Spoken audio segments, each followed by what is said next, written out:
Guys welcome back at Bikonomy Express. आपका host और दोस्त केडी। और ये मेरे पीछे जो है ना, ये हैपनिंग प्लेस है, लेकिन बस ऐसे ही है, भगवान भरोसे। तो मैं कलकत्ता में एक ट्रांजिट स्टॉप लिया है। पहुँच तो मैं यहाँ पे 5:30 6:30 गया, 5:30 बजे गया था। और जगह का नाम है बैकपैकर्स कुछ करके ऐसे नाम है। और डॉर्मेटरी टाइप सिस्टम है। एक बेड पे मतलब 4 बेड है, 4x4 की सीरीज़ है। और कलकत्ता आने का रीज़न ये था कि या तो मैं दुर्गापुर रुकता बाय द टाइम 7 साढ़े 7 8 बजे, जिसका आइडिया मतलब ऑन द स्पॉट ही होता, या मुझे कलकत्ता में लास्ट टाइम माता के दर्शन करने थे तो दर्शन किए मैंने। और एक तो काली घाट मंदिर में दर्शन करा, और सेकंड किया मैंने उधर किधर, एक सेकंड होल्ड करो,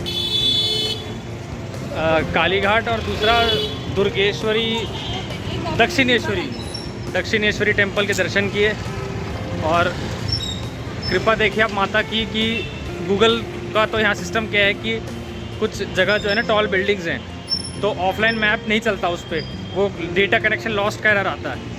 तो उससे क्या हुआ, फिर सडनली मैं पूछ रहा था कि टैक्सी वाले से, और एक 2 बाइक वालों ने पूछा कि आप हमारे साथ चलिए, हम उसी रास्ते से जा रहे हैं। और 20 समथिंग किलोमीटर्स को जिगजैग इतना लेकर गए वो फास्ट। तो मुझे लगता है माता की कृपा ही है ये, वरना मैं तो लल्लू बन जाता। गूगल आंटी जो है वो बार बार डेटा कनेक्शन लॉस का एरर दिखा रही थी। तो अल्टीमेटली मैं दक्षिणेश्वरी मंदिर में दर्शन किए मैंने। तो वहाँ का सिस्टम क्या है थोड़ा सा आप समझ लो, जिसको नहीं पता। बाइक पार्किंग के 10 रुपीज़ है, और चप्पल का लेते हैं वो 3 रुपया, मोबाइल का लेते हैं 3 रुपया, आपको पर्ची देते हैं, पर्ची संभाल के रखनी पड़ती है आपको। बट जो काली घाट टेम्पल है, काली घाट में बस वैसी जगह घेर के बैठे में उन्हीं को पकड़ा दो आप श्रद्धा अनुसार, बाकी मोबाइल और उस पर कोई पाबंदी नहीं है।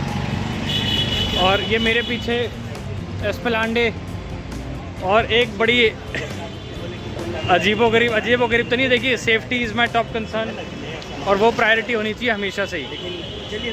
तो क्या है, यहाँ पर पार्किंग का इशू है। वो जो बैकपैकर्स हॉस्टल है वो है तो एस्प्लांट की मेन बिल्डिंग में, लेकिन उनका पार्किंग का ठेका नहीं है। तो दोनों गेट है, वहाँ गार्ड ने मना कर दिया कि जी हम उनके व्हीकल को अंदर नहीं आने देते। तो बैकपैकर्स के वालों से बात भी करी तो वो बोले कि नहीं जी नहीं है तो नहीं है। फ़ोटो शेयर कर रहा हूँ मैं, उसकी एंट्री देखो आप, छोटी सी गली के पीछे से उसका एंट्री है, और 2nd फ्लोर पे है। और उसकी लिफ्ट की स्पीड मैं आपको दिखाऊंगा, उसके आगे कछुआ भी फास्ट लगे। सेकेंडली मैंने फिर क्या है, मॉल में पार्किंग है वो 10 रुपीज़ पर आवर है। Well that's the way it is. और अभी मैंने पार्क करा है, अभी हो रहे हैं 8 o'clock पार्क किया है मैंने। तो बाय द टाइम मैं चेकआउट करूँगा तो 60-70 रुपीज़ हो ही जाएंगे। बट अगेन सड़कों पे जितने भी व्हीकल जितने भी आप सड़कों पे व्हीकल देख रहे हो, ये पीछे है, ये सारे अपने अपने अड्डों पे अपने खोप में चले जाएंगे। तो मैं कोई भी सेंस का रिस्क नहीं लेना चाहता। लास्ट टाइम मैं जिस होटल में रुका था, मैं सोच रहा हूँ उनको रिक्वेस्ट करूँ, but that is like 500 metres from here. तो यही चीज़ होती है कि कई बार इस तरह के डिसीजन लेने पड़ते हैं। पार्किंग में मैं सोच रहा था हेलमेट भी रख दूँ, बट मैंने कहा नहीं भाई वो ज़्यादा हो जाएगा। तो बाइक खड़ी करके मैं हेलमेट वगैरह सब अपना मैंने उस पर, हॉस्टल में बंक टाइप है।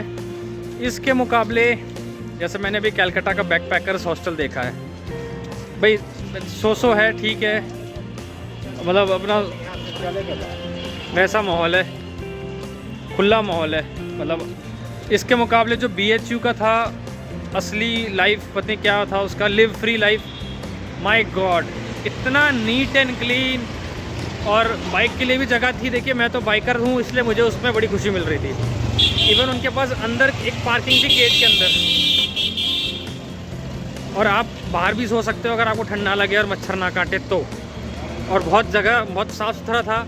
साफ़ सुथरा इनका नहीं, इनका थोड़ा सा इनका कंजस्टेड है काफ़ी। अब देखिए हॉस्टल वो भी था, बंक बेड उनके पास भी थे, बट देवर क्वाइट स्पेशियस। इन्होंने क्या है थोड़ा सा ठूस कर रखा है। अब जाते वक्त जैसे जो ट्रांजिट स्टॉप्स हैं, ये चीज़ मैंने इस बार नहीं ट्राई करी है।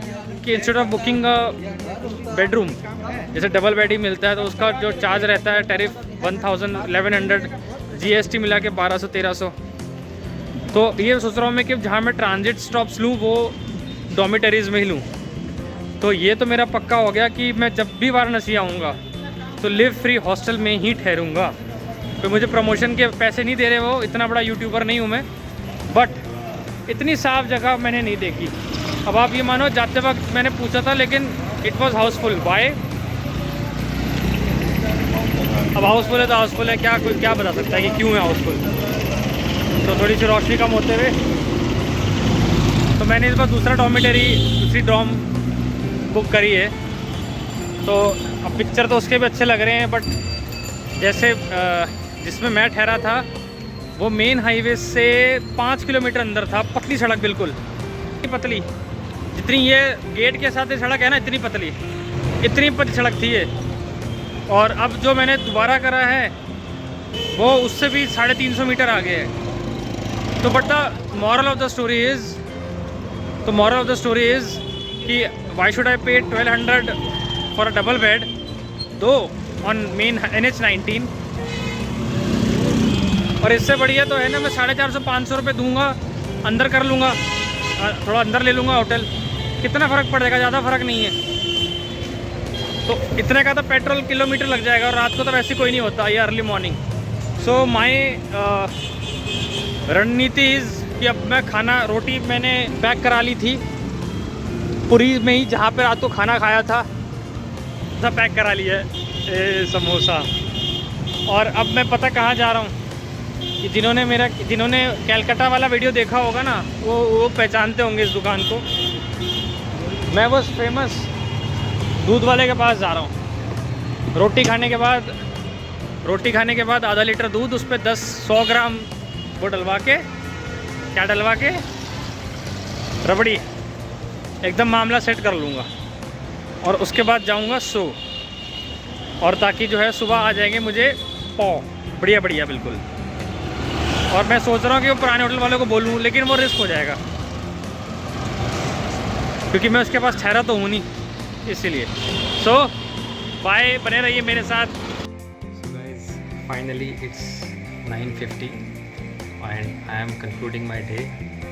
दूध पी लिया है, स्क्रैबल खेल लिया है, रबड़ी खा ली है, और 3 रोटी के साथ जो समोसा मैंने दबोच से खाया है उसके ऊपर मैंने 2 सूखी रोटी खाई नमक के साथ। पहले यहाँ नॉन वेज का ऑप्शन ज़्यादा है।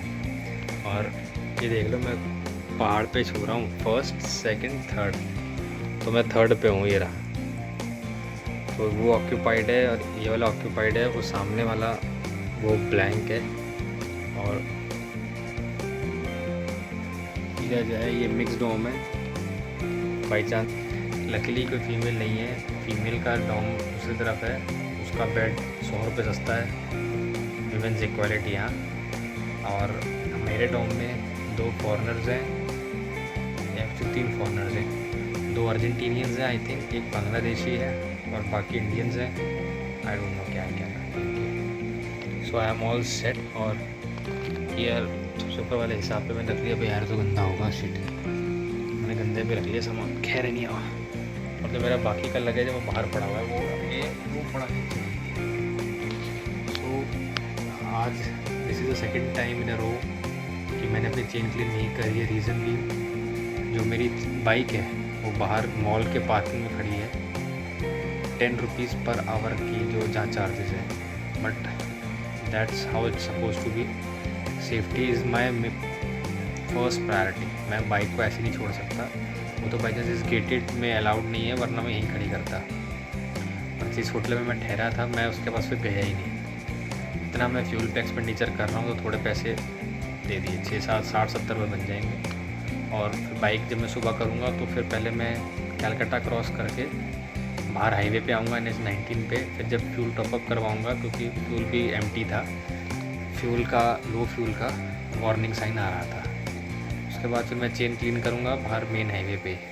सो my target time to wake up is at 2 and get ready it at any cost by 3। Reason being Varanasi is 700 to 800 kilometres something in between. और उसके हाईवेज़ इतने चौड़े और साफ़ नहीं हैं जितने वेस्ट बंगाल के, उड़ीसा के, और तीसरा कौन सा स्टेट आया है बीच में, एक स्टेट और आया था वेस्ट बंगाल के बाद, उड़ीसा ही आया था शायद। तो इन 2 स्टेट्स के बाद ये इतने हाईवे अच्छे नहीं हैं। एंड वर्स्ट हाईवे है बिहार का, और बीच में झारखंड भी आएगा। तो to fight that particular stretch I am taking my time, including a 40-minute delay due to chain cleaning and lube. Varanasi onwards things will be get better, but let's see. वैसे तो recovery मैंने कर ली है, I am not feeling that tired. Puri में तो मैं मतलब सुबह दर्शन करके बाद सो गया था और शाम को उठा 6:30 बजे। So that's that. So guys, I will keep you posted. Thank you for watching Bikonomy Express. Bye.